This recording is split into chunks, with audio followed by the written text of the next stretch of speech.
တဲ့ပုံချင်းမှာဒီလိုယောဂခံစားနေရတဲ့လူမြင်ဖူးကြပါသလားဗတိလိုက်ကူဆိုတာကမမြင်ရတဲ့အတိုင်းအရေးပြားအချို့နေရာတွေမှာအဖြူကွက်တွေဖြစ်ပေါ်နေတာမျိုးပေါ့ဒါဟာဘာလို့ဖြစ်ရတယ်လဲကြည့်ကြဗျကျွန်တော်အရေးပြားတွေငွေညင်းတွေမှာ melanocytes လို့ခေါ်တဲ့ cell တွေမျိုးရှိပါတယ်ဒီ cell ဒီခန္ဓာကိုယ်ရဲ့အသွေးအရောင်တွေထုတ်ပေးတဲ့တက်ဖြစ်တဲ့ melanin တွေထုတ်ပေးတဲ့ cell ပေါ့ဒါကြောင့်သူ့ကို melanocyte လို့ခေါ်တာအဲ့ဒီ melanocyte ပျက်စီးလို့ဖြစ်ပေါ်လာတဲ့ယောဂမျိုးဖြစ်ပါတယ်။ဒါတော့ဒီ melanocyte ကဘာလို့ပျက်စီးလဲဆိုတော့ကိုယ်ခံအားခန္ဓာကိုယ်ရဲ့ကိုယ်ခံအားသူ့ကိုတိုက်ခိုက်ပျက်စီးလိုက်လို့ပျက်စီးသွားတာပေါ့နော်။ပျက်စီးသွားတဲ့အခါမှာ melanocyte တွေကပျက်စီးသွားလို့ melanin တွေထုတ်ပေးနိုင်တော့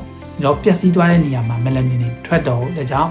melanin မထွက်တဲ့နေရာမှာအဖြူကွက်တွေဖြစ်ပေါ်နေတာမျိုးပေါ့ melanin ကကျွန်တော်အသွေးရောင်တွေဖြစ်ပေါ်စေတာကိုပြီးတော့ကိုယ်ခံအားပုံမှန်အားဖြင့်ဆိုရင်ပြင်ပဝင်လာတဲ့ယောဂပိုးကိုပဲခုခံပြီးတိုက်ခိုက်ပြီးတဲ့ခန္ဓာကိုယ်ရဲ့စနစ်ပေါ့မျိုးဗီဇကြောင့်ဖြစ်အခြားပြင်ပပတ်ဝန်းကျင်ဖြစ်တဲ့ chemical တွေပြီးရင် virus တွေ bacteria တွေရဲ့အခုကြောင့်မျိုးဗီဇတွေချွတ်ယွံပြီးတော့မှခုခံအားတွေကကိုယ့်ရဲ့ခန္ဓာကိုယ်ရဲ့ cell တွေပြန်တိုက်ခိုက်တာမျိုးဖြစ်ပါတယ်။ဒါကိုကျွန်တော် autoimmune disease autoimmune ကြောင့်ဖြစ်တဲ့ယောဂတွေအများကြီးရှိတာပေါ့။သွေးလေးပတ်နာတို့ရှိတယ်လို့အခုပြောတဲ့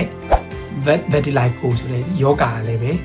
autoimmune ကြောင့်ဖြစ်ရတဲ့ယောဂမျိုးစားဖြစ်ပါတယ်။ဒီယောဂဟာနာကျင်သလားကုသဖို့လိုသလားလို့ပြောရင်တော့ပုံမှန်အဖြစ်မနာကျင်ဘူး။သို့တော့ तू က melanin မရှိတဲ့အတွက်ကြောင့်မလို့အဲ့ဒီ melanin မရှိတဲ့နေရာမှာနေအောင်ထိတွေ့တဲ့အခါမှာနေလောင်တာ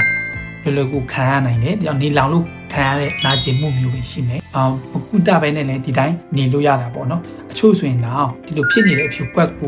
ကိုယ့်ရဲ့ unique လက္ခဏာအနေနဲ့တမူထူးတဲ့လက္ခဏာအနေနဲ့တုံးချပြီးတော့မှအသက်မွေးကြတာတွေတော့ရှိကြမှာပါအချို့ model တွေရှိကြတယ်ဒီပုံထဲမှာမြင်ရတဲ့အတိုင်းတွေ့ရမှာဖြစ်ဒီယောဂကိုမြန်မာလိုဘယ်လိုပြောကြတယ်လဲသိကြလားcomment မှာ comment ထားလို့ရပါတယ်နောက်ဗီဒီယိုမှာအထက်တန်း biology နဲ့ဆိုင်တဲ့စိတ်ဝင်စားဖွယ်ကောင်းတဲ့အကြောင်းတွေနဲ့ပြန်တွေ့ကြမယ်နော် bye bye